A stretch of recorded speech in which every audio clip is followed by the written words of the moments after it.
Pemirsa, Ketua Umum PDI Perjuangan Megawati Soekarnoputri siap dihadirkan sebagai saksi dalam sidang perselisihan hasil pemilihan umum Pilpres 2024 di Mahkamah Konstitusi. Hal ini menjawab permintaan tim hukum Prabowo Gibran, Otto Hasibuan. Kabar ini disampaikan oleh Sekretaris Jenderal PDI Perjuangan, Hasto Kristianto, pada Selasa 2 April 2024. Dikatakan Hasto, Megawati tertawa saat diberitahu soal permintaan tim hukum Prabowo Gibran. Menurut Hasto, Megawati bersedia jika dipanggil Mahkamah Konstitusi untuk memberikan keterangan sebagai saksi di Mahkamah Konstitusi. Ia bahkan dengan senang hati hadir jika dipanggil. Apabila Megawati datang, Hasto memastikan PDIP akan mengawal sebaik-baiknya. Sebelumnya, Otto meminta agar Megawati dihadirkan dalam sidang sengketa Pilpres 2024 di Mahkamah Konstitusi. Hal ini merespon permintaan tim hukum Anies Baswedan, Muhaimin Iskandar agar Menteri Kabinet Joko Widodo dipanggil untuk memberikan keterangan. Otto mengungkapkan pihaknya bisa saja meminta Mahkamah Konstitusi untuk menghadirkan Megawati dalam sengketa Pilpres 2024 tersebut. Namun ia menegaskan bahwa pihaknya tidak akan melakukan hal tersebut.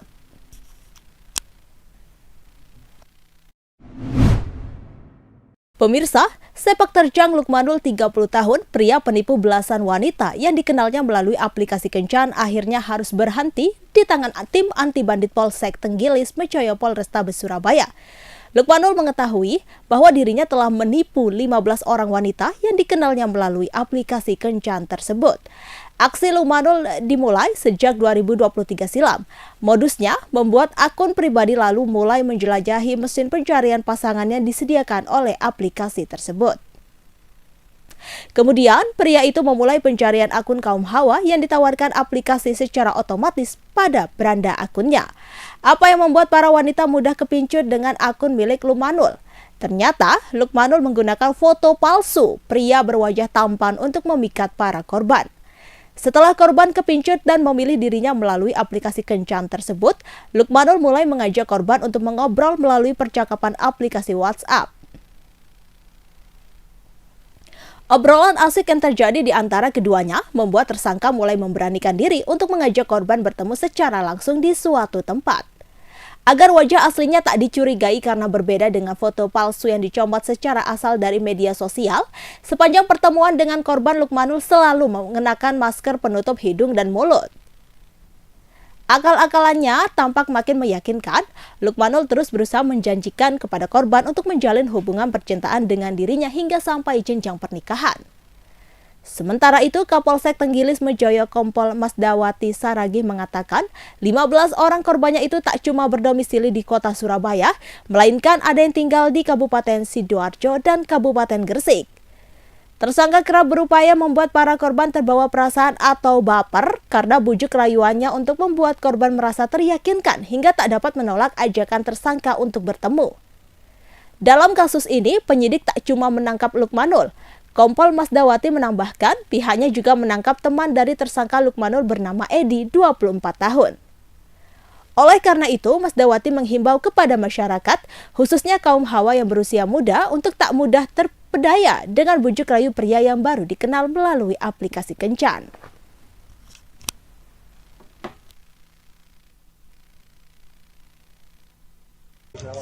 Kronologinya ya kenalan dulu. Kenalan langsung itu apa? Lewat aplikasi kami, terus diajak jalan-jalan dan dibawa ke sampai akhir, disuruh beli aqua, lalu aku bawa motornya. Yang kasih uangnya untuk beli aquanya siapa? Aku. Oh, kamu. Berapa kamu kasih? 20.000. 20.000 bati ya berarti ya? Batinya banyak ya, 20.000. Iya, dapat sepeda motor ya? Mas, jumlah korban sampai 15 itu jenengan beraksi sejak tahun berapa? Bukan dari 2000 tahun yang lalu. 2021, 2022, 23. Mas, sampean ngajak kencannya itu hanya untuk muter-muter dan berhenti di minimarket untuk dieksekusi atau sempat diajak ke hotel untuk digagahi gitu, Mas? Enggak. Sudah keluarga? Sudah. Berapa? Anaknya? Sekarang lagi pemilihan uang. Terus kerjanya apa? Kerjanya memang khusus menipu gini? Serabutan. Hah? Serabutan? Atau menipu? Mas, foto yang jenengan pakai di Omi itu foto asli atau foto orang yang kelihatan bagus, Foto lebih ganteng dari jenengan? bukan foto asli. Apa? Bukan foto asli. Bukan foto asli. Dan itu setiap korban pakai foto palsu. Iya. Selain motor apa, Mas? Jenengan juga ngambil perhiasan atau benda yang lain? Enggak. HP aja. Itu seperti apa, Mas? Modus sampean? Sama. Dipinjam gitu atau seperti apa? Pinjam. Mas, cara jenengan meyakinkan korban itu bagaimana? Jenengan kan baru pertama kali kenal, kemudian lewat aplikasi gitu kan. Kemudian kok cara jenengan meyakinkan itu bagaimana? Lewat itu apa? Mau terus Apa? Pemirsa, lagu kampanye pasangan Prabowo Gibran Oke Gas diputar saat sidang sengketa Pilpres di Mahkamah Konstitusi Selasa 2 April 2024. Momen itu terjadi saat pemeriksaan saksi bernama Mufti Ahmad yang dihadirkan kubu Ganjar Mahfud. Awalnya, ia menceritakan ada kegiatan kampanye Prabowo Gibran yang dikemas seperti acara senam sehat.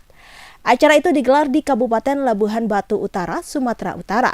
Untuk menunjukkan bukti acara tersebut, sebuah video dokumentasi acara dengan lagu Oke Gas diputarkan. Mufti lantas menyebutkan sosok-sosok pejabat pemerintah yang ada di dalam video tersebut.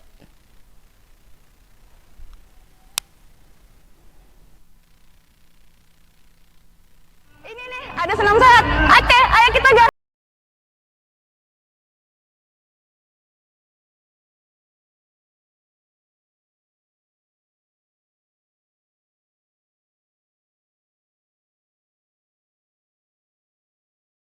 Sekarang Pak Mufti, apa yang dijelaskan Pak? Baik, Yang Mulia, saya ingin menyampaikan terjadi ketidaknetralan dan keberpihakan Bupati, Wakil Bupati, Sekda, Kepala Dinas, serta seluruh Kepala Desa di Kabupaten Labuhan Batu Utara, dengan Sumatera Utara ini ya? Sumatera Utara dengan melaksanakan senam sehat, di mana ASN, Kepala Desa seluruhnya diwajibkan untuk datang dengan menggunakan baju berwarna biru muda. Kemudian di dalam senam itu potongan musik dan nadanya adalah Oke Gas nomor 2 paling pas. Nah, itu videonya ada Yang Mulia di tim hukum. Ya. Baik. Itu berapa orang Pak senam itu?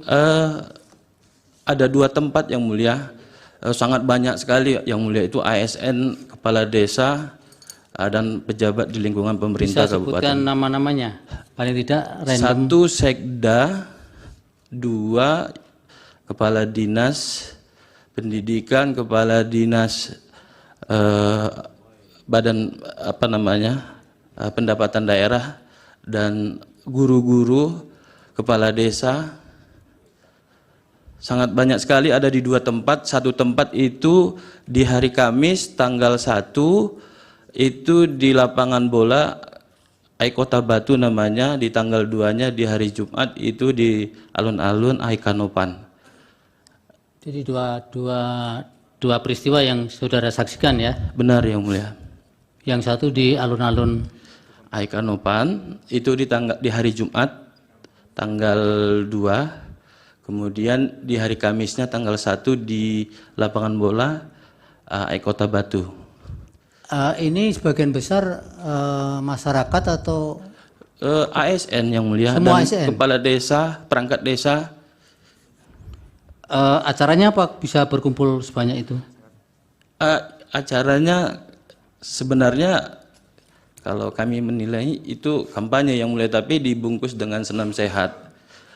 Senam sehat ada door prize-nya, sehingga para ASN, Kepala Desa, dan perangkat desa hadir. Ada didengar orasinya atau pesan-pesan dari Kalau itu tidak saya dengar yang mulia, dengar, ya. tapi musiknya waktu senam itu ya yang oke Gimana gas tadi, Pak? oke gas paling nomor 2 paling pas itu yang mulia.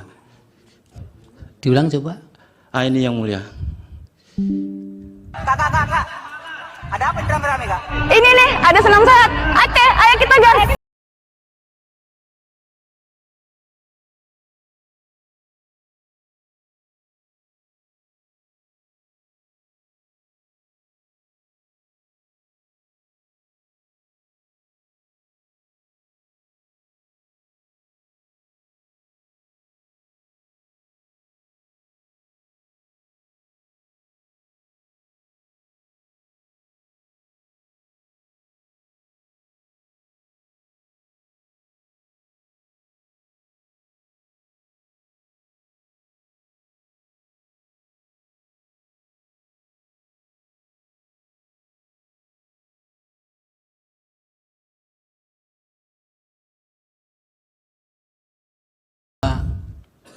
Untuk diarahkan ke nomor tertentu dan itu yang di mana ya, suaranya nggak ada tadi. Di capture apa Facebook Bupati Labuan. Pemirsa, TKI yang berada di Taiwan merekam detik-detik gempa bumi dahsyat yang terjadi pada Rabu 3 April 2024 pagi. Badan Pemantau Gempa Taiwan menyebutkan gempa pada Rabu pagi berkekuatan magnitudo 7,2 sedangkan survei geologi Amerika Serikat memperkirakan magnitudo 7,4.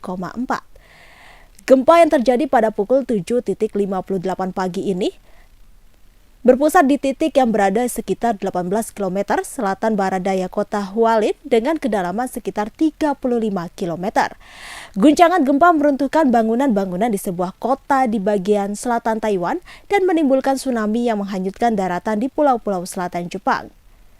Sebuah bangunan berlantai 5 di kota Hualien yang berpenduduk sedikit tampak rusak berat. Lantai pertama runtuh dan sisanya miring 45 derajat. Di ibu kota Taipei, ubin berjatuhan dari gedung-gedung tua dan di beberapa kompleks perkantoran baru. Layanan kereta api dihentikan di seluruh pulau berpenduduk 23 juta orang itu, begitu pula layanan kereta bawah tanah di Taipei. Namun keadaan segera kembali normal di Taipei. Anak-anak kembali berangkat ke sekolah dan perjalanan pagi hari tampak normal.